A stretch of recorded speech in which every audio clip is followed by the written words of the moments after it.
Are mummies cursed? You might think this is just a story for Halloween, but one discovery in 1922 may have unleashed something evil in the world. In Egypt, deep in the Valley of the Kings, the famous archaeologist Howard Carter found the tomb of the boy Pharaoh Tutankhamun. It was November 4th, 1922, when he made this incredible discovery.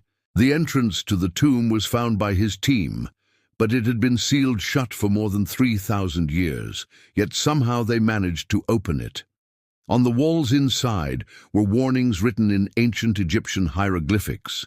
One told the story of a powerful pharaoh who had been betrayed by his own son. Another told of a terrible curse, one that would see anyone who disturbed the dead pharaoh suffer great misfortune. And yet another warned that if someone dared to take treasure from the tomb, they would be met with a horrible death.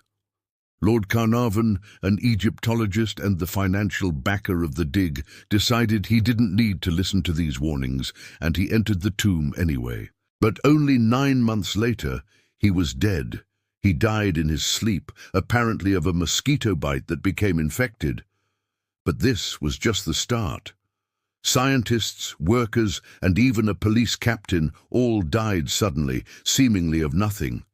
People started to believe the curse was real. Rumors spread that those involved in the discovery of the tomb were being picked off one by one. By 1923, over a dozen people were dead. Many had been involved with the discovery, but some weren't even alive when the tomb was opened. For example, there was Arthur C. Mace, who worked at the British Museum. He had helped catalogue artifacts from the tomb, but he died of a heart attack. Then there was the artist Frank Newbolt. He died of a brain hemorrhage. These deaths were ruled as miscarriages of justice, but many believed they were the result of the curse.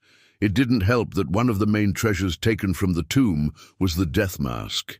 It had been placed over the pharaoh's face to protect him for his journey into the afterlife. But now it was in the hands of a living person, and the curse seemed to be claiming its next victim. Was this mask cursed? Egyptologists today will scoff at the idea of a curse, instead pointing to other explanations such as mold poisoning or anthrax. Some say the deaths were caused by those involved in the tomb discovering it. Being in the wrong place at the wrong time, perhaps the victims were not chosen by the curse, but rather just happened to die at the same time. Even stranger, some believe that the so-called curse only affected those who uttered the mummy's name.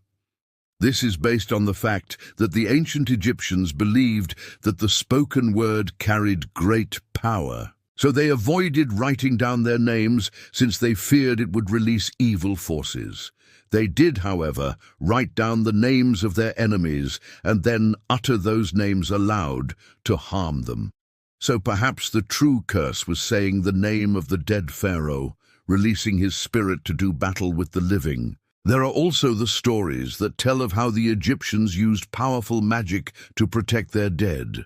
Spells were cast, amulets were worn, and tombs were filled with treasures to ensure the safe passage of the soul. What if these precautions went a step further and the tombs were actually booby-trapped to kill anyone who dared to enter? It might sound far-fetched, but in 1922 there were no security cameras or alarms, just stone traps that could collapse a tomb and bury anyone inside alive. While most researchers will likely continue to dismiss the curse of the mummy as nothing more than coincidence, there will always be those who believe that there is something evil unleashed in the world. The question is, do you believe in the curse of the mummy? Let me know your thoughts.